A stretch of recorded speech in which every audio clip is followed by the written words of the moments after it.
साहिब बंदगी सतनाम। तो आज नौबतपुर पटना में परमपिता परमात्मा के इस मूल ज्ञान का प्रचार होने जा रहा है। बहुत बड़े भाग होते हैं उन जीवों के जो अपने पूरे जीवन काल में एक बार भी इस मूल ज्ञान को सुन पाते हैं, और उससे भी बड़े भाग होते हैं उन जीवों के जो इस मूल ज्ञान को थोड़ा सा भी समझ पाते हैं। क्योंकि सुनना आसान है, आए बैठे घंटा 2 घंटा सुन के चले गए, लेकिन इसे समझना बहुत मुश्किल है। ये केवल उसी की समझ में आता है जिस पर परमपिता परमात्मा की कृपा हो जाती है, जिस पर मालिक की दया हो जाती है, बंदी छोड़ की नजर हो जाती है। केवल वही इस ज्ञान को समझ सकता है, अन्यथा सुन तो सब सकते हैं लेकिन समझ में नहीं आएगा किसी के। चाहे सारी उम्र सुनता रहे तब भी नहीं समझ सकता। तो इसलिए आज जो सत्संग आपको बताया जा रहा है उसको ध्यान से समझना है। ध्यान से समझोगे तो मेरी कही एक एक बात समझ में आएगी। इसलिए मालिक से अरदास भी करेंगे कि जहां तक ये आवाज जा रही है वहां तक हर जीव के बुद्धि में ये ज्ञान प्रवेश करे, उसका विवेक जगे और उसका जन्म सफल हो जाए। इसी अरदास के साथ आज का सत्संग शुरू करेंगे। और सबसे पहले परम पिता परमात्मा के नाम पे जयकार लगाएंगे। बोलिए परम पिता परमात्मा की, सदगुरु बंदी छोड़ कबीर साहिब की, सभी संतों की, सभी भक्तों की, सदगुरु मदनपति साहिब की, दीवान जौहरपति साहिब की, सदगुरु दुल्लमपति साहिब की, सदगुरु वराहपति साहिब की, सभी संतों की, इस गांव नगर बस्ती की, आज के आनंद की, सकल हंस को बंदगी, साहिब बंदगी सतनाम सतनाम।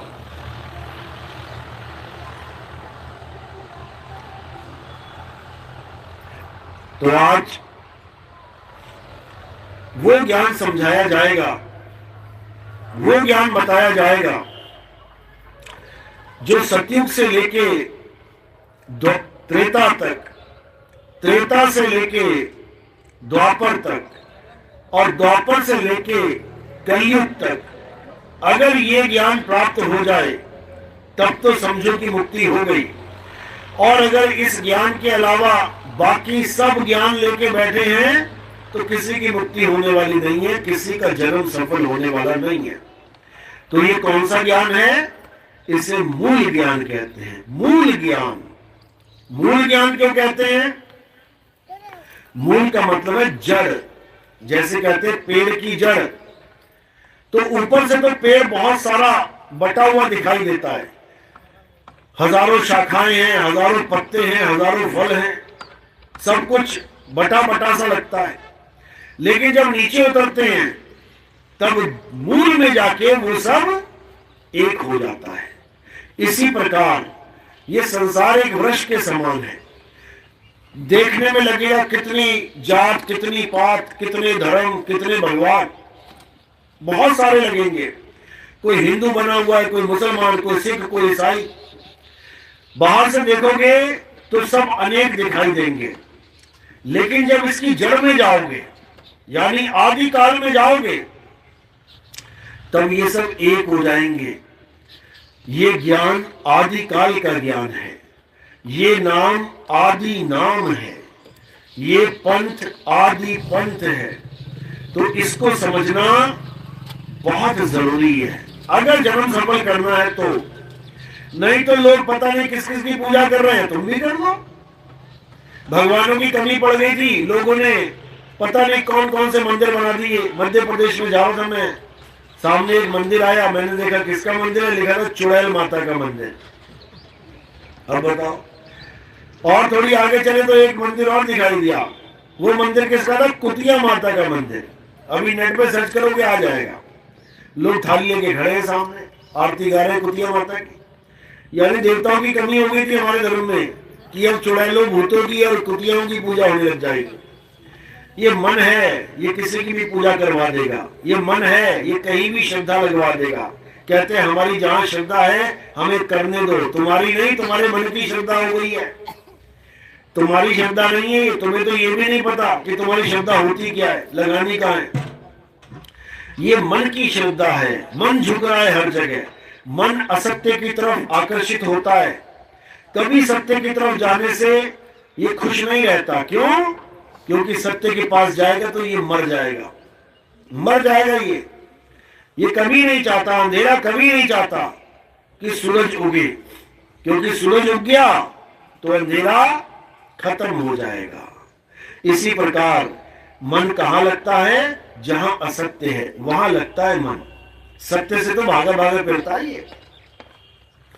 तो कबीर साहब का जो ज्ञान है वो सत्य ज्ञान है। इसीलिए कबीर साहब का सबसे बड़ा विरोध हुआ।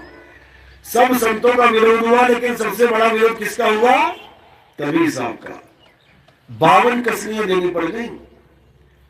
गोलियों से भूना गया, आग में जलाया गया, जहर पिलाया गया, गंगा नदी में बांध के फेंक दिया गया, कुएं में डाल दिया गया, पता नहीं क्या क्या किया गया। 52 प्रकार की कसलियां उनकी ली गई, लेकिन वो मरने में नहीं आए, कोई मार नहीं पाया उनको। गुरु ग्रंथ साहब में भी वाणी दर्ज है कि गंगा की लहर में मेरी टूटी जंजीर और मृगशाला पे बैठे कबीर। और किसी को डाल दिया जाता ना हाथ पर बांध के, वही डूब जाता गंगा में। लेकिन कहते हैं गंगा की लहर में मेरी टूटी जंजीर, मेरी जंजीरें टूट गई। मृगशाला पे बैठे कबीर, लहरों के ऊपर ऐसे बैठ गए जैसे मृगशाला पे बैठा जाता है, एकदम आसन लगा के। तो ये सब क्यों हुआ? क्योंकि वो आम आदमी, आम जीव नहीं थे। वो हमारी तुम्हारी तरह किसी मां से पैदा नहीं हुए थे। उनके आने का रास्ता भी अलग है। हमारे आने का रास्ता क्या है? मां का गर्भ। उनके आने का रास्ता क्या है? कहते हैं गगन मंडल से उतरे साहिब सत्य कबीर, जलज माही पौढ़न कियो दोनों दीन के पीर। हिंदू तुर्क के बीच में मेरा नाम कबीर, जग मुक्तावन कारणे अब चल धरा शरीर। तो कहते हैं मैं केवल तुम्हें मुक्ति प्रदान करने के लिए एक इंसान बन के आ रहा हूं तुम्हारे सामने, नहीं तो हमें कोई जरूरत नहीं है। हमें कोई जरूरत नहीं है इंसान बन के यहाँ टहलने की। यहाँ तुम्हारे जन्मों जन्म बीत गए टहलते हुए। कभी इंसान बन के, कभी कीड़े मकोड़े बन के, कभी शेर चीता बन के, हाथी घोड़ा बन के, मक्खी मच्छर बन के, सांप बिच्छू बन के, पता नहीं क्या क्या बन गए तुम। आज इंसान बने बैठे हो कुछ समय के लिए, थोड़े सालों के लिए, उसके बाद तुम इंसान भी नहीं रहोगे, फिर वहीं चले जाओगे। खटमल, मच्छर, मक्खी, सांप, बिच्छू, घोड़ा, घड़ियाल, यही बनना है जाके। लेकिन साहिब समझा रहे हैं कि ये जो इंसान जन्म है, अगर तुमने इसको सही से समझ लिया, अगर इसको सही से जान लिया कि ये इंसान जन्म तुम्हें क्यों मिला है, तो ये 84 लाख का जो चक्कर है ये खत्म हो जाएगा। ये जो तुम्हारा बार बार जन्म मरण का चक्कर है ये खत्म हो जाएगा, और इसी जन्म में खत्म होगा। ये मरने के बाद वाला चक्कर खत्म होने वाला काम नहीं है कि तुम्हें भ्रम में डाल दे कोई कि मरने के बाद मुक्ति मिलेगी। ये बताएगा आके वो मुझे मुक्ति मिली कि मैं कहीं अंडे में चला गया? बताएगा कोई आके? कोई नहीं बताता। इसलिए अब क्या करना है? अब जीते जी मुक्ति कैसे हो ये जानना है, जीते जी। इसी को संतों ने कहा जीवित मरिए भवजल तरिए, जीते जी मरना सीखो। यानी जहां मरने के बाद तुम जाना चाहते हो, तुम जीते जी भी जा सकते हो वहां पे, बिल्कुल जा सकते हो, बस तुम्हें तरीका पता लग जाए। मरने के बाद जो जन्नत ढूंढ रहे हो वो जीते जी मिल सकती है, बस तुम्हें पता होना चाहिए मिलेगी कैसे। उसी के लिए कबीर साहब समझा रहे हैं, कह रहे हैं ये माला फेरना, राम राम जपना, अल्लाह अल्लाह जपना, वाहिगुरु वाहिगुरु जपना, ठीक है, शुरुआत अच्छी है। तुम भगवान को, अल्लाह को प्यार करते हो, अच्छी शुरुआत है, तुम उसके नाम से शुरुआत करो, बहुत अच्छी बात है। जैसे कोई बच्चा कोई खिलौना मांगता है पिता से, तो पहले खिलौने का नाम बोलता है, मुझे कार चाहिए, कार चाहिए, दिन रात रट रहा है, मुझे कार चाहिए, कार चाहिए। नाम जप रहा है लेकिन संतुष्टि नहीं है नाम से। क्या चाहिए उसे? वस्तु चाहिए। उस नाम रूपी एक वस्तु को लेके जब पिताजी आएगा कि बेटे ने मांगा कार तो कार लेके आऊं, बेटे ने मांगा मोटरसाइकिल तो मोटरसाइकिल लेके आऊं, बेटे ने मांगा हवाई जहाज तो हवाई जहाज लेके आऊं। खिलौने की दुकान पे सब मिलता है। जो बच्चा बोलेगा वो उसके हाथ में पकड़ा दिया जाएगा, बच्चा खुश। अब दोबारा नहीं बोलेगा वो कि मुझे कार दो, मुझे हवाई जहाज दो। जब चीज ही हाथ में आ गई अब क्या बोलेगा? तो ठीक है, शुरुआत के लिए अच्छा है, राम राम करो, अल्लाह अल्लाह करो, वाहिगुरु वाहिगुरु करो, गॉड गॉड करो, अच्छी बात है। लेकिन सोचो कि अल्लाह अल्लाह करने से अल्लाह मिल जाएगा, राम राम करने से राम मिल जाएगा, वाहिगुरु वाहिगुरु करने से वाहिगुरु मिल जाएगा। तो भाई ये सच नहीं है, ये सच नहीं है। सारी उम्र बीत गई राम राम करते, अंत समय में भी राम नहीं मिल रहा है, हालत खराब हुई पड़ी है, मौत सामने आ गई है, करे तो करे क्या बेचारा। जैसा गुरु मिल गया वैसी उसकी बुद्धि हो गई। राम राम जपवाने वाला गुरु मिल गया, सारी उम्र राम राम जप के गुजार दी। अल्लाह अल्लाह बताने वाला गुरु मिल गया, सारी उम्र अल्लाह अल्लाह जप लिया। वाहिगुरु वाहिगुरु वाला मिल गया तो सारी उम्र वाहिगुरु वाहिगुरु कर लिया। नाम जपवाने वाले गुरु मिलते ही जाएंगे, वस्तु पकड़ाने वाला गुरु कोई नहीं मिलेगा। ये बताने वाला गुरु नहीं मिलेगा कि आ तुझे राम से मिला देता हूं, छोड़ राम राम जपना। जैसे पिता बच्चे को बोले छोड़, अब बहुत बोल लिया तूने हवाई जहाज हवाई जहाज, बहुत रट लिया तूने कार कार, चल तुझे मैं दुकान से कार लिए देता हूं। तो नाम छुड़वा दिया जाएगा और वस्तु से मिला दिया जाएगा। यही कबीर साहब समझा रहे हैं कि जितने भी नाम है संसार में, अल्लाह वाहिगुरु गॉड भगवान, ये जितने भी नाम पुकारे जा रहे हैं ये सब 52 अक्षरी नाम हैं। ये इंसान के द्वारा बनाए गए नाम हैं। ये आ ई उ का खा गा गा स्वर और व्यंजन के मेल से बने नाम हैं। कोई भी नाम ले लो तुम, राम, र क्या है? स्वर है कि व्यंजन? स्वर स्वर है, व्यंजन आप पे डंडा लग गया वो क्या है? स्वर है कि व्यंजन? स्वर है। मां लग गया वो क्या है? स्वर है कि व्यंजन? व्यंजन है। स्वर क्या है? आ ई उ ये स्वर है और का खा गा गा ये व्यंजन है। तो तुम्हें क्या पकड़ा दिया गया भगवान के नाम पे? स्वर और व्यंजन। अब रखते रहो सारी उम्र स्वर व्यंजन। वही हाल वाहिगुरु में, वही अल्लाह में, सब में स्वर और व्यंजन का मेल है। तो कबीर साहब चेतावनी दे रहे हैं, समझा रहे हैं, अरे स्वर व्यंजन का मेल नहीं है, 52 का ये खेल नहीं है। परमात्मा को पाना ये स्वर व्यंजन को रटना नहीं है, ये 52 अक्षरों को रटना नहीं है। परमात्मा को पाना कुछ और विधि है जो भेदी गुरु आपको बताएगा। तो साहिब यही समझा रहे हैं कि 2 अक्षर यानी एक 52 अक्षर और एक आदि अक्षर, इन 2 अक्षर का भेद जान लो, इन दोनों को पहचान लो। बच्चा जो रट रहा है कार कार कार वो अलग चीज है, और जो बाजार में मिल रही है कार वो अलग चीज है। 52 अक्षरी कार अलग चीज है और वस्तु कार अलग चीज है। तो क्या करना है? 52 अक्षरी को किनारे कर देना है और वस्तु को समझना है। वस्तु कहां है उसको ढूंढना है। साहिब समझा रहे हैं, वस्तु कहीं ढूंढे कहीं और कैसे लागे हाथ, गुप्त वस्तु तब मिले भेदी लीजे साथ, भेदी लीना साथ में दीनी वस्तु लखाए और कोटि जन्म का पंथ था पल में पहुंचा जाए।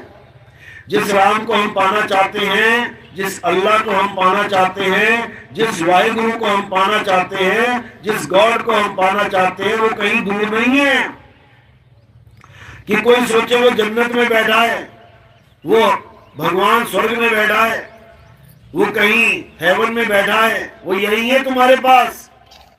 मुझको कहां ढूंढे रे बंदे, मैं तो तेरे पास में, ना मंदिर में, ना मस्जिद में, ना काबे कैलाश में, ना मैं जप में, ना मैं तप में, ना मैं व्रत उपवास में, खोजी होए तुरंत मिल जाऊं एक पल की तलाश में। कहे कबीर सुनो भाई साधो, मैं तो हूं विश्वास में। क्या बता रहे साहब, ये भजन है कबीर साहब का। यही वो भजन है जिसे सुन के हमारा भी जीवन परिवर्तन हो गया। पहले मैं जिस पंथ में था, 5 नाम, 5 धुने, 5 प्रकाश, इसी में उलझाया गया हुआ था हम लोगों को। लेकिन ऐसी वाणी मिली कबीर साहब की जिसने सारे पर्दे उठा दिए। एक ही वाणी ने कायाकल्प कर दिया, जीवन बदल दिया। तो ये वही वाणी है जिसमें सार और असार का भरपूर जिक्र किया गया है। इसी वाणी को अगर आप पढ़ के अपने जीवन में अमल कर लोगे तो असार और सार का भेद समझ जाओगे। तो असार का भेद यानी थोथे का भेद बताते हुए समझा रहे हैं। जैसे आपने सुना ही है, सतगुरु ऐसा चाहिए जैसा सूप सुहाए, और सार सार तो गही रहे, थोथा दे उड़ाए। सतगुरु वो होता है जो सार सार यानी सत्य सत्य तो ग्रहण करवा दे, और असत्य यानी असार को छुड़वा दे, थोथे को छुड़वा दे। तो क्या समझा रहे हैं, क्या है थोथा? नाम है जप में, ये जप थोथा है।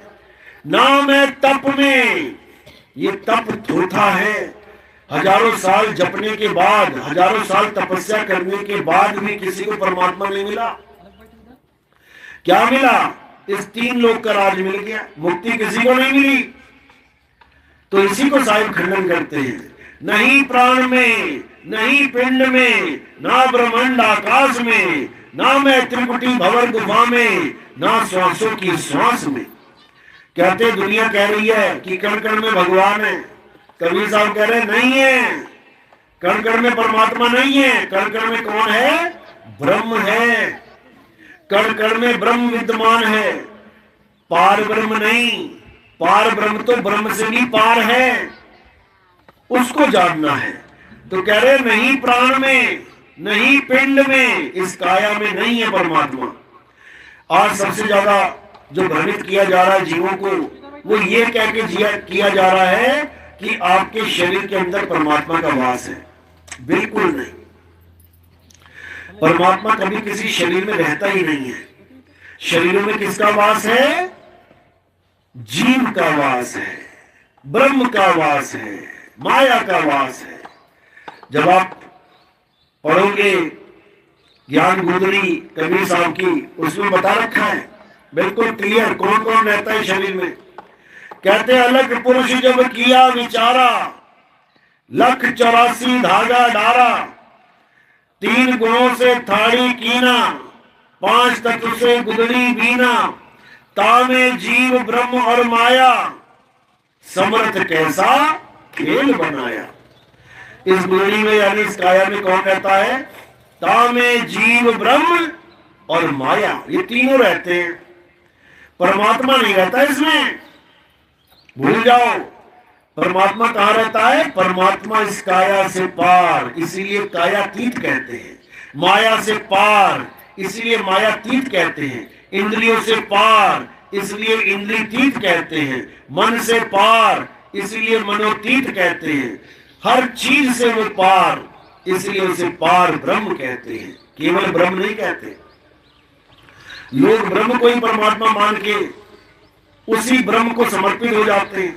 कबीर साहब चेतावनी दे रहे हैं, अरे ब्रह्म बड़ा की जहां से आया, वेद बड़ा की जिन निर्माया, इही मन बड़ा की जिहि मन माना, राम बड़ा की राम ही जाना, ब्रह्म ब्रह्म कबीरा फिरे उदास, तीरथ बड़ा या तीरथ का दास। कहते जो लोग ब्रह्म को ही परमात्मा मान के अपना जीवन ब्रह्म के लड़ लगा देते हैं, उनको समझा रहे हैं, अरे ब्रह्म बड़ा कि जहां से आया, ये ब्रह्म बड़ा है, ये जहां से आया, ये कहां से आया? ये पार ब्रह्म से आया है।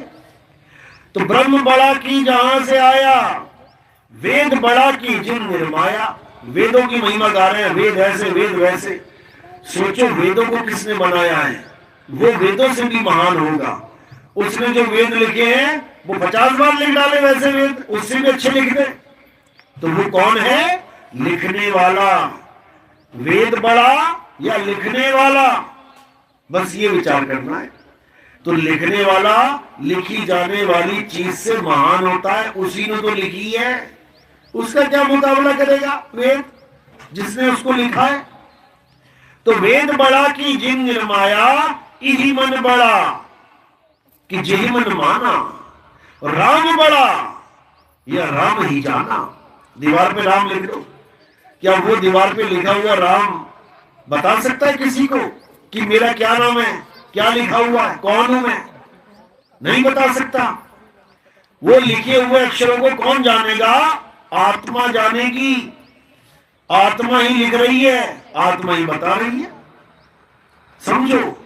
तो लिखने वाला बड़ा या लिखी जाने वाली चीज बड़ी, बस इतना समझ लो। अक्षर बड़े या अक्षरों को पैदा करने वाला बड़ा, बस इतना समझ लो। पत्थर की मूर्ति बड़ी या मूर्ति बनाने वाला मूर्तिकार बड़ा, बस इतना समझ लो। बनाने वाला हमेशा बड़ा होता है, बनने वाली चीज हमेशा छोटी होती है। अरे बनाने वाले ने एक बनाई है, एक छोड़ 10 बना दे, लेकिन बनाई जाने वाली चीज एक बनाने वाले को नहीं बना सकती। समझो। इंसान चाहे तो 50 मूर्तियां बना दे, लेकिन 50 मूर्तियां मिलके एक इंसान को नहीं बना सकती। ये महिमा है इंसान की, ये महिमा है आत्मा की। अपने आप को भूल के, अपने आप को छोटा समझ के नाशवान मूर्ति को माथा टेक रहा है। अपने आप को छोटा समझ के नाशवान अक्षरों को बड़ा मान के बैठा। ये बहुत बड़ा मंत्र है, ये महामंत्र है। अरे वो महामंत्र नहीं है, तू महामंत्र है। तू है असली महामंत्र, जिसकी वजह से सारे मंत्रों का अस्तित्व इस दुनिया में आ गया है। ना अक्षर बनाता इंसान, आ आ ई ई का खा गा गा नहीं बनाता अगर इंसान को छोड़ के और किसी ने बनाए नहीं। क्या कुत्तों ने बना दिया? आ आ ई क्या बिल्ली ने बना दिया? का खा गा। क्या भैंस ने बना दिया? यारा लावाशा। कोई नहीं बना पाया, केवल इंसान ने बनाया है। तो इंसान ने अक्षर बनाए, इंसान की वजह से अक्षर इस दुनिया में आए। इंसान ने अक्षरों को बनाया है, अक्षर इंसान नहीं बना सकते। अगर वो इंसान अक्षर ना बनाता तो बताओ ये सारे मंत्र कहां होते, ये सारे नाम कहां होते? अरे भगवान का छोड़ो, तुम अपना नाम ना रख पाते कभी? तुम अपने बच्चों का नाम ना रख पाते? दशरथ जी राम जी का नाम ना रख पाते अगर ये अक्षरों की खोज आदि मानव ना करता। किसने करी ये खोज? आदि मानवों ने। आग की खोज किसने करी थी? आदि मानव ने। तो आदि मानव खोजते खोजते खोजते आज ये एक डेवलप इंसान बन के बैठा हुआ है। ऐसा नहीं है कि अभी भी आदि मानव नहीं है। ऐसे बहुत से देश हैं जहां पर अभी भी आदि मानव है। अफ्रीका में चले जाना, अफ्रीका में जाओगे तुम्हें नंगे धड़ंगे लोग मिलेंगे, नंगे धड़ंगे लोग मिलेंगे। आज तक कपड़े नहीं मिले उन्हें। यूट्यूब पे देख रहे ना अफ्रीका के जंगली आदमी, जंगली पुरुष, आज भी जबकि मिसाइलें चल रही हैं, परमाणु बम फटने को तैयार बैठे, लेकिन आज तक वो कपड़े ही नहीं बुन पाए, आज तक वो कपड़े ही नहीं पहन पाए, नंगे घूम रहे बेचारे। सारी दुनिया में हर भाषा डेवलप हो गई, आज तक वो भाषा ही नहीं ढूंढ पाए अपनी। आज भी जानवरों की तरह बेचारे बोल रहे हैं। पता है किसकी बात कर रहा हूं मैं? जिसको हवसी कहते हैं, हवसी। अफ्रीका में मिलते हैं ये जंगलों में, हुआ करते मिलेंगे तुम्हें, भाले पकड़े हुए, तीर कमान पकड़े हुए। आज भी बंदरों का शिकार कर रहे हैं, मुर्गियां मार के रोज खा रहे हैं। आज भी वो आदि मानव हैं।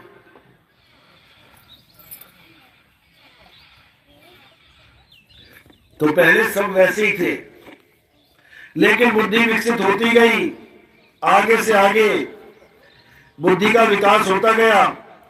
भाषा बना ली, अक्षर बना लिए, कपड़े बना लिए, हथियार बना लिए। आज परमाणु बम तक बना के बैठा हुआ है। मोबाइल बना लिए, लैपटॉप बना लिए, कंप्यूटर बना लिए, सब कुछ बना लिया। लेकिन सारी दुनिया का ज्ञान प्राप्त कर लिया, लेकिन हर चीज के बारे में जानकारी प्राप्त कर ली, लेकिन खुद के बारे में नहीं जान पाया। बड़े से बड़े वैज्ञानिक को पूछो तुम कौन है, बस इससे ज्यादा जवाब नहीं आएगा, मैं एक आदमी हूं। या कोई औरत को पूछो तू कौन है, तो कहेगी मैं एक औरत हूं। ज्यादा से ज्यादा नाम बता देगी, ज्यादा से ज्यादा अपना खानदान बता देगी, लेकिन अपने बारे में इससे ज्यादा नहीं जानती, कोई नहीं जानता। सब अपने आप को आदमी और औरत मान के बैठे हुए हैं, जबकि हम क्या हैं, हम कौन हैं, ये बताने के लिए कबीर साहब इस संसार में आते हैं। वो हमें समझाते हैं कि तू शरीर नहीं है, तू आत्मा है। हंसा तू तो सबल था, हल्की तेरी चाल, रंग करंगी पड़ गया ताते भया लवार। यानी तू सबल था, तू अपने आप में स्थित था, तू अपने आप में अडोल था, तू अपने आप में अचल था, लेकिन ऐसी सृष्टि रचना कर डाली कि बेचारा चलते चलते चलते परेशान हो गया। अचल होकर भी चलता चला जा रहा है, परेशान हो गया। अब इसको क्या करना है, इसको दोबारा से अचल अवस्था प्रदान करने के लिए कबीर साहब इस दुनिया में आते। क्या बता रहे हैं, साखी पढ़ेंगे नंबर 1 पे। साखी कौन सी है, कबीर बीजक में, जहिया जन्म मुक्ता हता तहिया हता न कोई, और छठी तुम्हारी है जगह तू कहां चला बिगोए। यानी ए हंसा, तू अपने स्वरूप में स्थित था, मुक्त था, लेकिन तूने एक नादानी ऐसी कर ली कि अपने परम तत्व को, अपने अचल अवस्था को छोड़ के तू चल अवस्था में फंस गया। जन्म लेकर तू बार बार 5 तत्वों में धक्के खाने के लिए आ गया।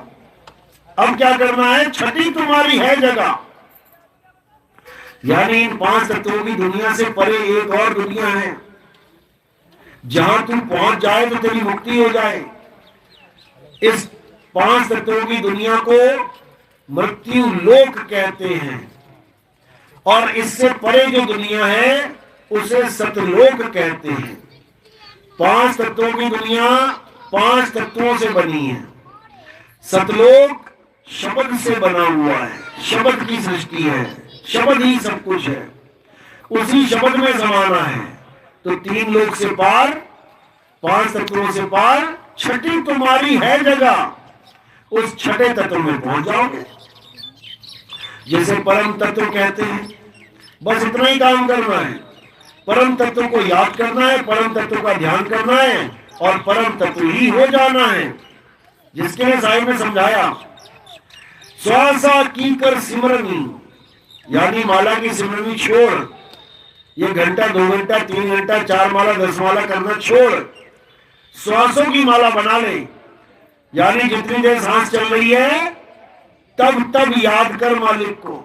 24 घंटे चल रही है, 24 घंटे याद कर।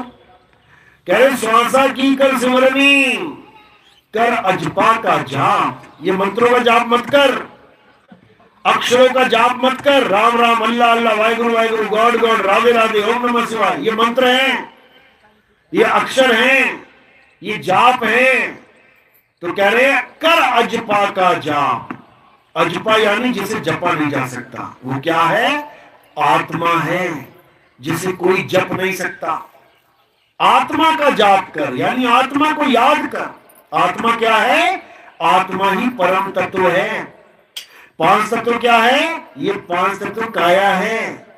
आत्मा काया से परे है, इन 5 तत्वों से परे है, इसलिए उसको परम तत्व बोला जाता है। और इन 5 तत्वों को असत्य तत्व, पंचभूत कहा जाता है। तो यही समझा रहे हैं, श्वासा की कर सिमरनी, कर अजपा का जाप, परम तत्व का ध्यान धर, सो हम आपे आप। अब जितने भी गुरु हैं क्या कर रहे हैं, ये सब मंत्र पकड़ा देते हैं, जाओ मंत्र लो, घर जाके जपो इसको।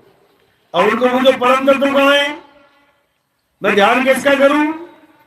परम तत्व का कोई बोध नहीं है, परम तत्व के बारे में कुछ नहीं बताया, और मंत्र पकड़ा के बेचारे को घर भेज दिया। वो भी खुशी खुशी घर आ गया कि मैंने गुरु बना लिया, गुरु बना लिया। चारों तरफ हल्ला मचाता फिर रहा, मुझे गुरुजी मिल गए, गुरुजी मिल गए। और गुरुजी क्या मिल गए? अक्षरों वाले गुरुजी मिल गए। बताओ, किसको नहीं पता कि राम राम जपने से राम मिलेगा, राधे राधे करने से राधे मिलेगा? सबको पता है। फिर भी गुरु बना रहे हैं जाके कि मुझे गुरुजी नाम दे दो, और वही नाम लेके आ रहे जो उन्हें पहले से पता है। क्या फायदा उस नाम का? जो तुम्हें पहले से पता है वो भी कभी कोई लेता है जाके। अभी एक कॉलेज खुल जाए यहाँ पे खाना बनाने वाला, और 1 लाख रुपया फीस है, तो कौन जाएगा वहां पे सीखने? जिसको नहीं आता। जिसको आता है वो क्यों जाएगा वहां पे?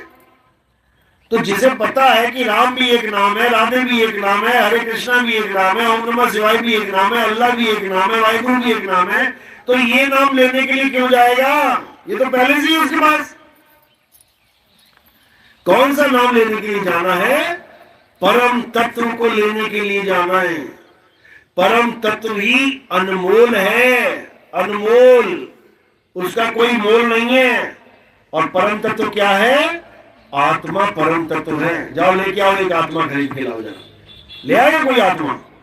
किसी की मां मरने वाली है, डॉक्टर कहे जाओ मार्केट से आत्मा लेके आओ, ये वाली भी जाने वाली है, दूसरी लेके आनी पड़ेगी। ले आएगा क्या? अनमोल है, व्यक्ति नहीं है, खरीदी नहीं जा सकती। इसी आत्मा को मीराबाई ने बताया कि वस्तु अमोलक दी मेरे सतगुरु, यानी मेरे सतगुरु ने मुझे अनमोलक वस्तु दे दी। अनमोल, जिसका कोई मोल ही नहीं है। वो क्या है? आत्मा है। वस्तु अमोलक दी मेरे सतगुरु, कृपा कर अपनायो, पायो जी में नाम रतन धन पायो। मैंने नाम रतन पाया, रतन का नाम नहीं पाया। मैंने हीरा रतन पाया, हीरे का नाम जपने के लिए नहीं पाया। मार्केट में हीरा लेने जाओगे तो वस्तु लेके आओगे कि वस्तु का नाम लेके आओगे? हीरा हीरा जपने के लिए कोई दे दे और पैसा रखवा ले तुमसे दुकान पे, तो तुम संतुष्ट होगे आ जाओगे क्या? कभी नहीं। तुम्हें लगेगा ठग लिया इसने तो। कभी हीरा हीरा जपने से भी हीरा मिल जाएगा। तो एक है नाम वस्तु और एक है वस्तु का नाम। तो हमें नाम वस्तु चाहिए, यानी जैसा नाम है वैसी वस्तु चाहिए। हीरा तो हीरा चाहिए, सोना तो सोना चाहिए, वस्तु चाहिए, वस्तु का नाम नहीं चाहिए। इसलिए मीराबाई बोली वस्तु अमोलक दी मेरे सतगुरु, नाम अमोलक नहीं दे दिया कि राधे राधे जपले, राम राम जपले, अल्लाह अल्लाह जपले। वस्तु लेके आई है वो गुरु से। वस्तु अमोलक दी मेरे सतगुरु, कृपा कर अपनायो, पायो में नाम रतन। नाम जाप नहीं, नाम रतन। रतन लेके आई हूं मैं, मंत्र लेके नहीं आई। तो कह रहे हैं नाम रतन धन पायो, इसी को समझना है। तो यही कबीर साहब समझा रहे हैं कि तुम्हें 2 प्रकार के गुरु मिलेंगे। एक मिलेंगे नाम जपवाने वाले और एक मिलेंगे वस्तु लखाने वाले। तो क्या करना है? हमें वस्तु लखाने वाले गुरु की शरण में जाना है।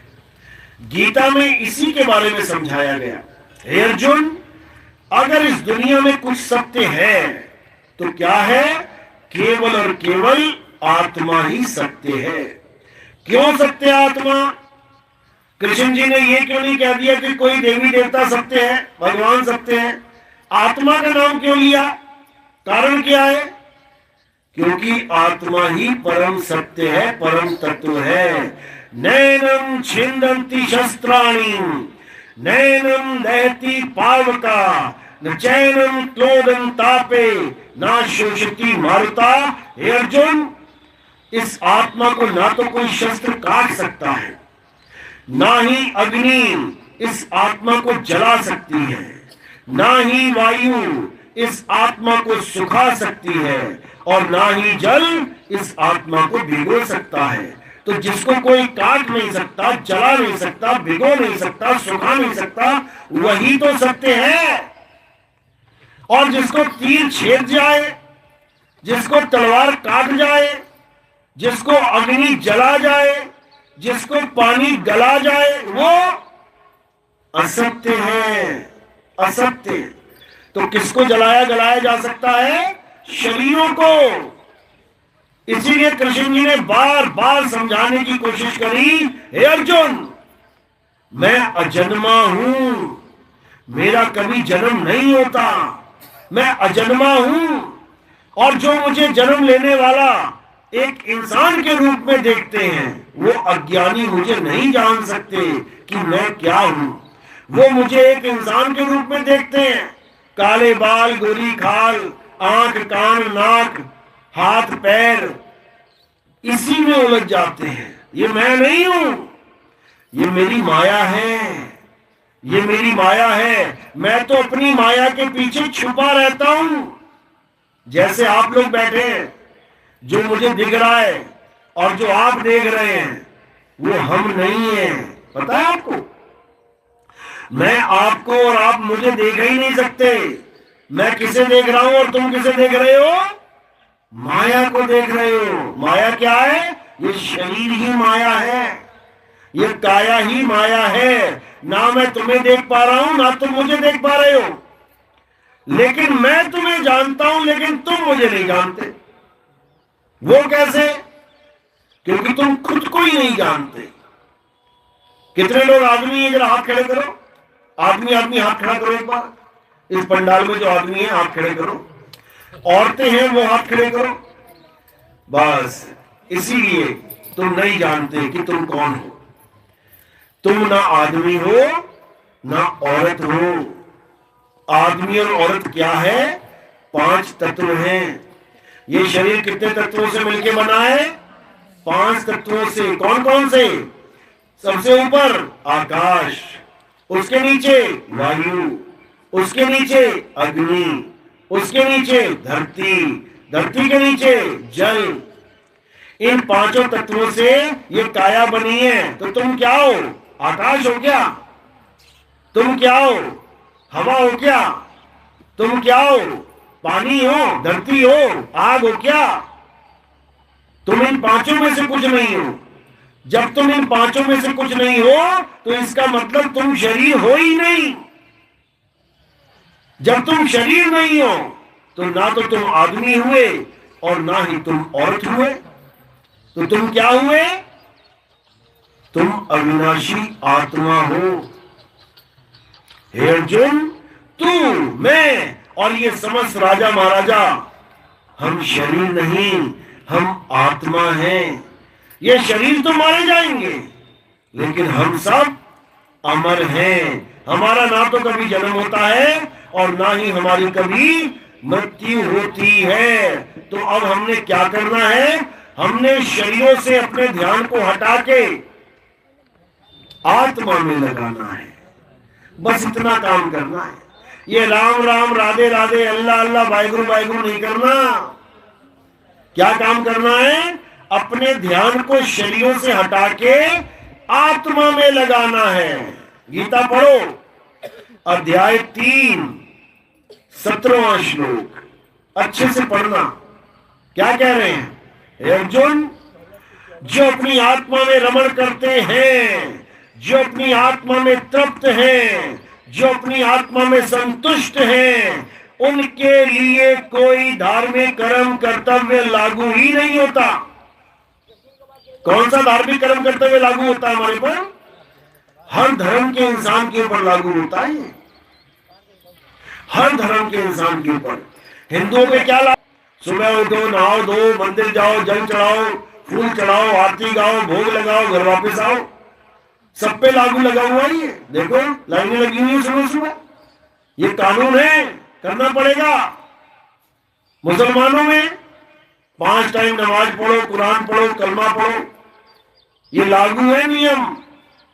सिखों में गुरुद्वारे जाओ, नाम जपो, गुरु ग्रंथ साहब पढ़ो, प्रसादा छको, प्रसाद लेके घर आ जाओ। लागू है ये। सब ऐसे ही जा रहे हैं।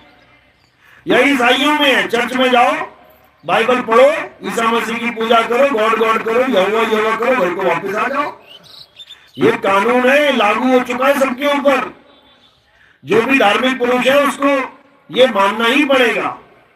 लेकिन गीता समझा रही है कि ये कर्म कांड, ये कानून केवल उन पे लागू होता है जो आत्मज्ञानी नहीं है, जो आत्मा का ज्ञान नहीं जान रहे हैं, जो आत्मा को नहीं प्राप्त करना चाहते। अरे कुछ तो करेंगे, राम राम ही कर ले, श्याम श्याम ही कर ले, जब तब पूजा पाठ हवन यज्ञ कर ले, कुछ तो कर ले।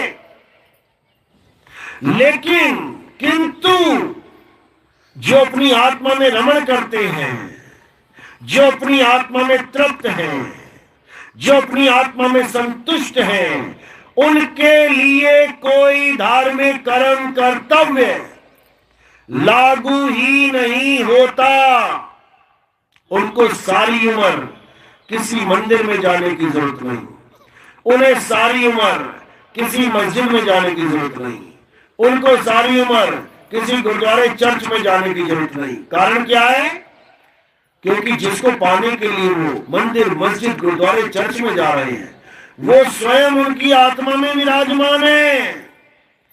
जो अपनी आत्मा को खोजेगा वो परमात्मा को पालेगा। समझो, जो दूध में खोजेगा वो घी को पालेगा, और दूध छोड़ के जो गलियों में भटकेगा घी के लिए, वो भटकता ही रह जाएगा। यही कबीर साहब ने समझाया कि तेरा परमात्मा, तेरा राम, तेरा अल्लाह, तेरा वाहिगुरु, तेरा गॉड कहीं बाहर नहीं है, बाहर माया का विस्तार है। ये माया का संसार है, तू चक्कर में पड़ जाएगा। तो क्या कर, माया से परे अपनी आत्मा में खोज। इसीलिए बोला गया है आत्मा सो परमात्मा, इसीलिए बोला है। जीव सो परमात्मा नहीं बोला, आत्मा सो परमात्मा। क्योंकि जीव का जो शुद्ध स्वरूप है आत्मा है, आत्म स्वरूप है। और जब एक बार आत्म स्वरूप मिल जाए तो उसमें और परमात्मा में कोई भेद नहीं रह जाता। सोई जाने जो देही जनाई, और जानत तुम ही होई जाई। कहते हैं जिस पे दया हो जाए मालिक की, ये ज्ञान उसकी समझ में आता है। जिस पर वो दया करना चाहे केवल उसी को ये बात समझ में आती है। क्या? कि जानत तुम ही होई जाई। यानी जब मैं परमात्मा को खोजने चला और मैंने परमात्मा को खोजा तो पता लगा कि मैं और परमात्मा एक ही हैं, एक ही हैं। जानत तुम ही होई जाई, मैं और वो एक ही हो गए। ये सबकी समझ में नहीं आता, ये किसी विवेकी हंस के समझ में आता है। यही गुरु ग्रंथ साहब में बताया गया, तो ही मोही मोही तो ही अंतर कैसा। जब परमात्मा की प्राप्ति हो जाती है तो दोनों में कोई अंतर नहीं रह जाता। इसी को संतों ने बोला अहम ब्रह्मस्मि, मैं ही ब्रह्म हूं। जब ब्रह्म को प्राप्त किया तो मैं ही ब्रह्म हूं, यह अनुभव हो गया। और जब पार ब्रह्म को प्राप्त किया तो अहम पार ब्रह्म, मैं ही पार ब्रह्म हूं, इसका भी अनुभव हो जाएगा। यही मुसलमान फकीरों को अनुभव हुआ। अल्लाह अल्लाह करते, हक हक करते, जब बोध हुआ कि मैं ही वो हूं तो मुंह से निकला अनल हक। जैसे निकला अनल हक, लोगों ने उठा के जहर पिला दिया उनको। क्यों? कहते ये अपने आप को परमात्मा कह रहा है। अरे वो अकेला नहीं, तुम भी परमात्मा हो, लेकिन जीव बने बैठे हो।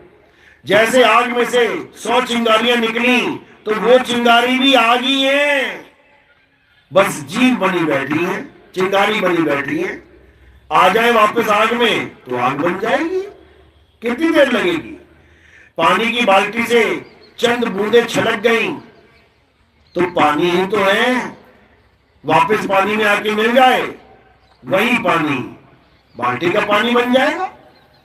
तो ये तब समझ में आती है बात, जब भेदी गुरु हमारे जीवन में आ जाता है, जो नाम जाप छुड़वा जाता है और आत्मज्ञान लखा जाता है, तब कल्याण हो पाता है। इसीलिए बोला, मदन साहब की वाणी है, सोई गुरु पूरा कहावे, जो दो अक्षर का भेद बतावे, एक छुड़ावे एक लखावे, तब प्राणी निज घर को जावे।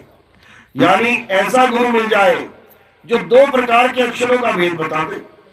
पहले प्रकार के अक्षर ये 52 अक्षर, दूसरे प्रकार का अक्षर ये आदि अक्षर।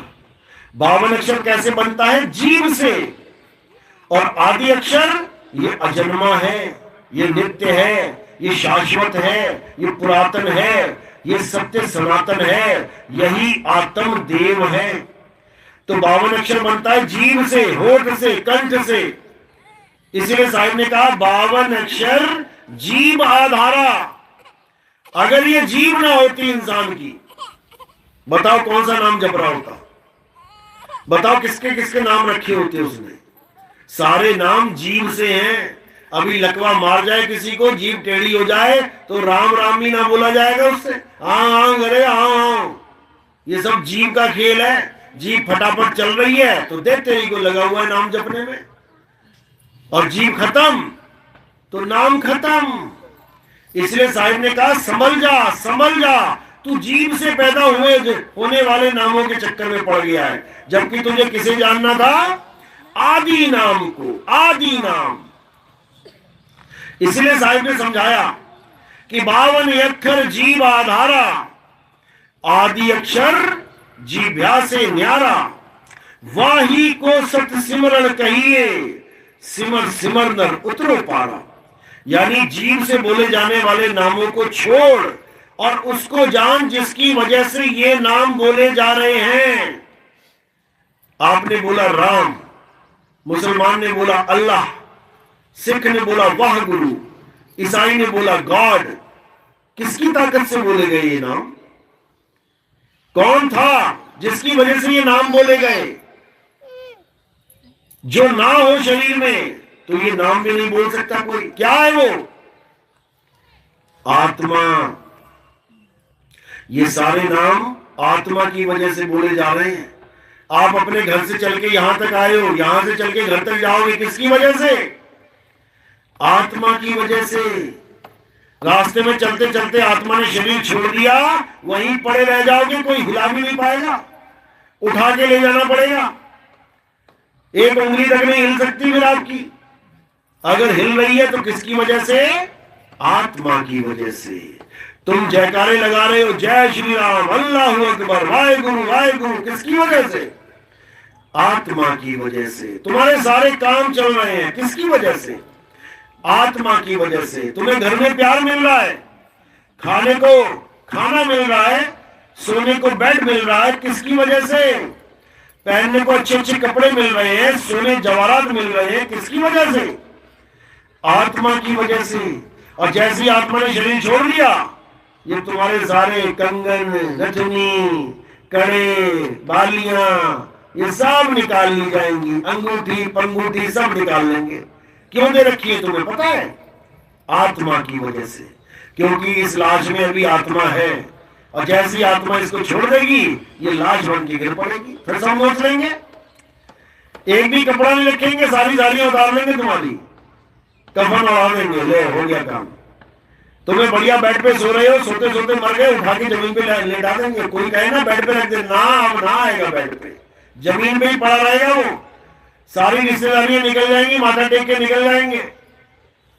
केवल आत्मा की वजह से बेड नसीब हो रहा है मेरे भाई, आत्मा की वजह से खाना नसीब हो रहा है। सुबह से पड़े हुए शाम तक लाश पड़ी रहेगी, सारा परिवार आके मिल लेगा, लेकिन एक बार में नहीं पूछेंगे 2 बज गए खाना लगाऊं क्या? किसकी वजह से लगाया जा रहा है खाना? आत्मा की वजह से। तो जो कुछ भी है आत्मा की वजह से है। आत्मा है तो सब कुछ है, आत्मा नहीं तो कुछ भी नहीं। इसलिए क्या करना है? अब उसको जानना है जिसको आज तक नहीं जान पाए। जान लिया तुमने अपनी आत्मा को? कितने कितने मिनट रहती है तुम्हारे पास आत्मा? 24 घंटे में से कितने घंटे रहती है आत्मा तुम्हारे पास? 24 घंटा तुमने आंख जान लिया, कान जान लिया, हाथ पैर जान लिया, पेट पीठ जान लिया, सारा शरीर जान लिया, लेकिन आत्मा को नहीं जान पाए अभी तक कि होती कैसी है, लंबी है, छोटी है, मोटी है, काली है, गोरी है, पीली है, नीली है, कैसी है, ठंडी है, गर्म है, चौकोर है, त्रिकोण है, षटकोण है, कैसी है, कोई नहीं जान पाएगा, अंत समय तक नहीं पता लगेगा। तो इसी आत्मा के ज्ञान को प्राप्त करने के लिए हमें तत्वदर्शी संत की शरण में जाना पड़ता है। अध्याय 4 34वां श्लोक पढ़ो, क्या लिखा है। हे अर्जुन, अगर तुम सत्य को जानना चाहते हो, अगर तुम सत्य को प्राप्त करना चाहते हो, तुम आत्मा का ज्ञान समझना चाहते हो, तो तुम ऐसे तत्वदर्शी संत की शरण में जाओ। मंत्र जपवाने वाले के पास मत चले जाना कि राधे राधे राम राम जपवा दिया, अल्लाह अल्लाह वाहिगुरु वाहिगुरु जपवा दिया, हो गया काम। तत्वदर्शी के पास जाना है। गीता क्या कहती है कि तत्वदर्शी संत ही तुम्हें उस तत्व का ज्ञान दे सकते हैं। कौन से तत्व का? आत्म तत्व का, परम तत्व का। एक बार आत्मा का ज्ञान हो जाने के बाद तुम कभी अज्ञान को प्राप्त नहीं होगे, तुम्हारा जन्म सफल हो जाएगा, तुम्हारा जन्म मरण का खेल खत्म हो जाएगा। इसी को बोला गया है, जल में मीन प्यासी, मुझे देखते आवे हांसी।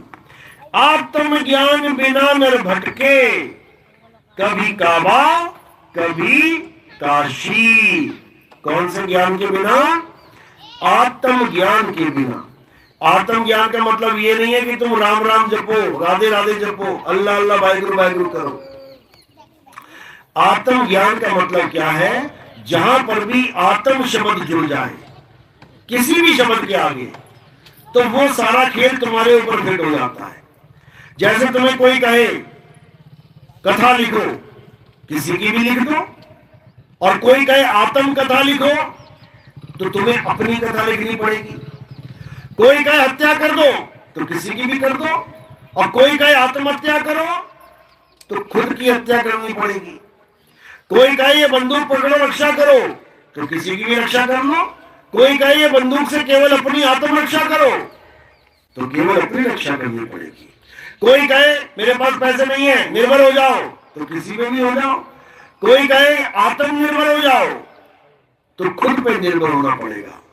इसी प्रकार कोई कहे कि ज्ञान प्राप्त करो, तो किसी का भी ज्ञान प्राप्त कर लो। लेकिन जब आत्म ज्ञान बोला जाता है, तो ज्ञान किसी और का नहीं, अपना प्राप्त करना पड़ता है। अपना आत्म ज्ञान यानी मेरा ज्ञान, आत्म कल्याण यानी मेरा कल्याण, आत्मनिर्भर यानी खुद पे निर्भर, आत्म कथा यानी मेरी कथा। इसी प्रकार आत्म ज्ञान मेरा खुद का ज्ञान। हम गुरु से पूछते हैं, गुरु जी मैं कौन हूं, मुझे मेरा ज्ञान दो। मुझे दूसरों के नाम नहीं चाहिए, सबके नाम पता है मुझे मेरा नाम दो, जिसे निज नाम कहते हैं। निज नाम, निज यानी निजी, तुम्हारी निजी वस्तु। तो साईं समझा रहे हैं, 3 गुणों की भक्ति में भूल पड़ा संसार, और कहे कबीर निज नाम बिन कैसे लागे पार। निज नाम बिन यानी तुम्हें तुम्हारा नाम बताने वाला गुरु मिल जाए, तो तुम क्या करोगे?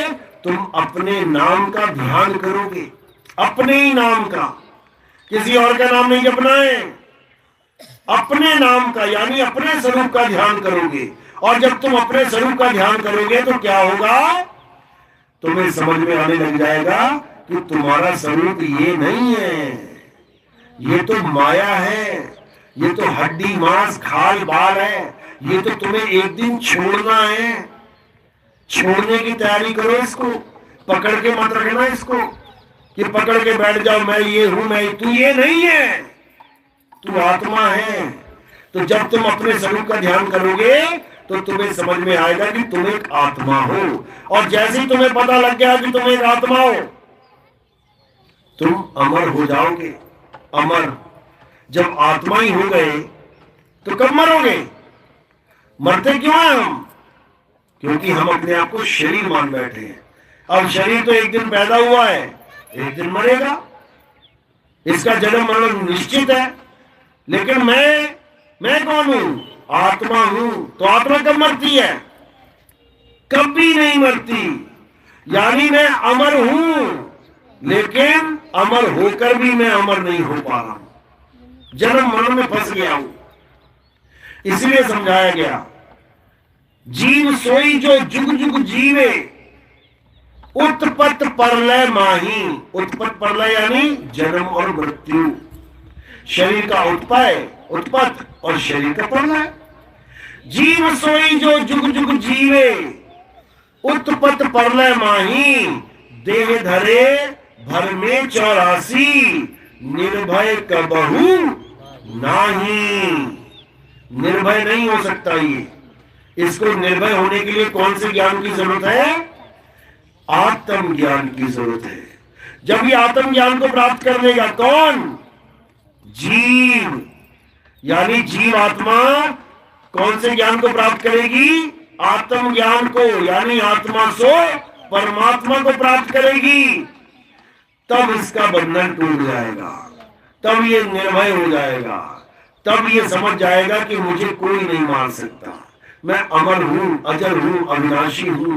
तब ये क्या करेगा? केवल काया को कैसे छोड़ना है ये जान लेगा। बस जैसी मौत आई, ये छोड़ी काया और ये अपने स्वरूप में स्थित हो गए। बस इतना सा खेल है। कोई नाम नहीं, कोई जाप नहीं, कोई मंत्र नहीं, कोई पूजा नहीं, कोई पाठ नहीं। ये सब इंसानों के द्वारा बनाए गए खेल हैं। इन खेलों से ऊपर उठो और उसको जानो जो इंसानों के द्वारा बनाया नहीं जा सकता। आत्मा को इंसान बना सकता है क्या? कभी नहीं बना सकता। आत्मा को जानो, आत्मा को पहचानो, और आत्मा कहीं बाहर नहीं है, तुम्हारे बिल्कुल पास है। बिना आत्मा के तुम चल भी नहीं सकते।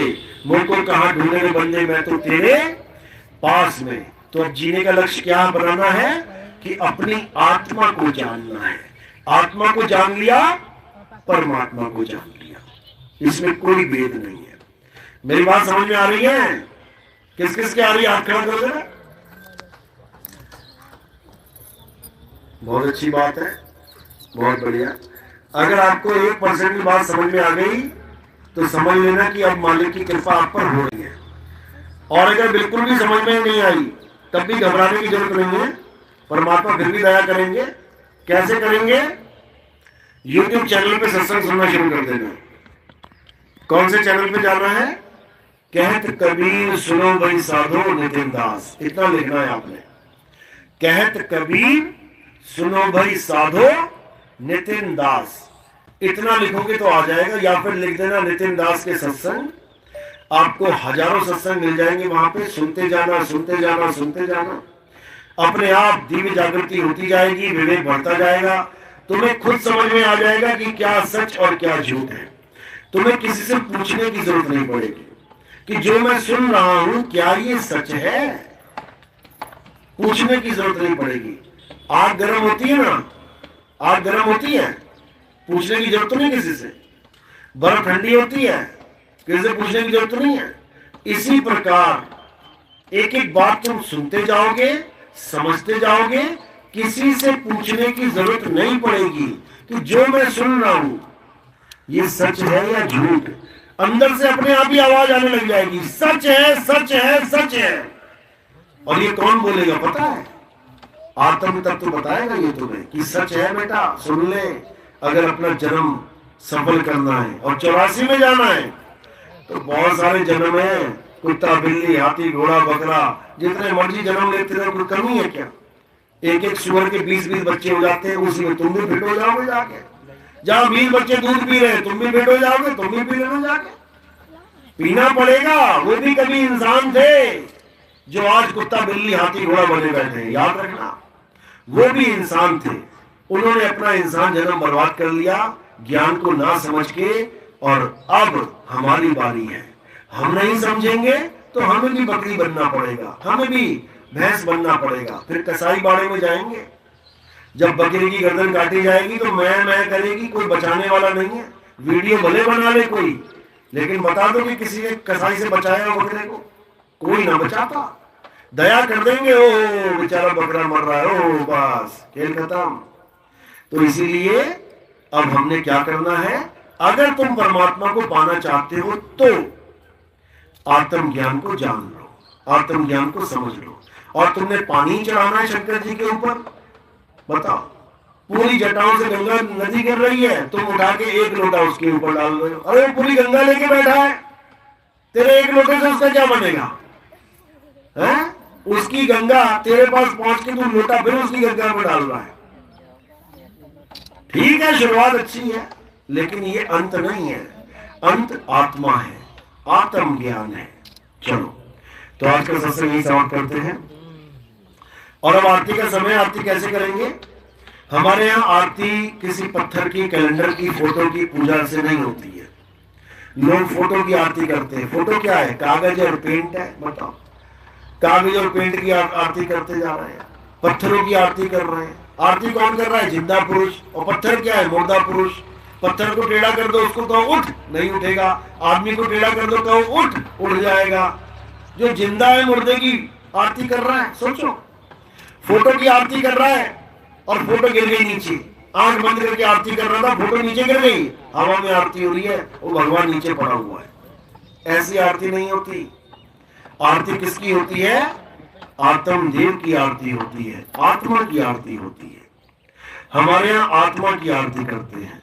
हमारे यहाँ संतों को शरीर नहीं माना जाता, हमारे यहाँ संतों को आत्मा मानते हैं। संत हमारी आत्मा, हम संतन के जीव, संतन हम में रम रहे, जीव माखन में घी। तो जैसे मक्खन में घी समाया हुआ है, ऐसे ही आत्मा में परमात्मा समाया हुआ है। तो हमारे यहाँ आत्मा की आरती होगी। और कोई प्रचार प्रसार में योगदान करना चाहता है तो वो केवल चरणों में चढ़ाएगा, बंधन कोई नहीं है। जिसको समझ में आता है, जिसकी श्रद्धा है, वो सेवा पैरों में देगा, पैरों में रखेगा। उस सेवा से हम क्या करते हैं समझ लो। आप सुबह सुबह जब टीवी चैनल खोलोगे, अपने घर में टीवी होता है, जब टीवी खोलोगे तो उसमें साधना चैनल और ईश्वर टीवी, ये दोनों चैनल अगर आपके घर में आते हैं तो आप सुबह 6:30-7 बजे बैठ जाना। उसके बाद क्या होगा, बहुत सारे बाबा लोग आएंगे। कोई बाबा कहेगा राम राम जप ले, कोई बाबा कहेगा नहीं नहीं राधे राधे जप ले, कोई कहेगा नाना ओम नमः शिवाय जप ले, कोई बाबा कहेगा नहीं ओम शनि देवाय जप ले, कोई कहेगा नहीं ओम हनुमंताय जप ले। सारे बाबा लगे होंगे, ये जप ले, वो जप ले, ये जप ले, वो जप ले, इतने में मैं आ जाऊंगा। बाबा कहेगा नाम जप ले, नाम जप ले, नाम जप ले, और मैं क्या कहूंगा, नाम छोड़ दे, नाम छोड़ दे, नाम छोड़ दे। जब इतनी बात कोई विवेकी हंस सुनेगा तो क्या होगा, खलबली बचेगी कि ये क्या बोल रहे हैं, नाम छोड़ दे। अब आगे का रास्ता कैसे मिलेगा उसे? टीवी में तो देख लिया, उसी जगह मेरा नंबर भी दिया हुआ है, मेरा फोन नंबर मिलेगा उसको। उसी वक्त फोन आते हैं मुझे, सुबह सुबह इतने फोन आते हैं। कोई अमेरिका से, जर्मनी से, जापान से, कनाडा से, फ्रांस से, कहां से लोग बैठे टीवी को देख रहे हैं। और उसी वक्त बुद्धि विवेक जागृत होना शुरू हो जाता है, और जैसे ही फोन आता है हम उनको अपने सत्संग भेज देते हैं। यूट्यूब पे सुनते रहते हैं और जागृति होती रहती है। तो आपकी सेवा से हमें यह लाभ होता है कि हम यहां बैठे बैठे पूरी दुनिया में उस संदेश को भेज देते हैं जो आत्मज्ञान का संदेश है। तो जो भी प्रचार में सेवा करना चाहेगा वो सेवा चरणों में रखनी है। तो अब आरती शुरू होगी, आरती में सब खड़े हो जाएंगे और एक एक करके आएंगे। बोलिए परमपिता परमात्मा की सदा ही जय हो। साहिब बंदगी, सतनाम सतनाम।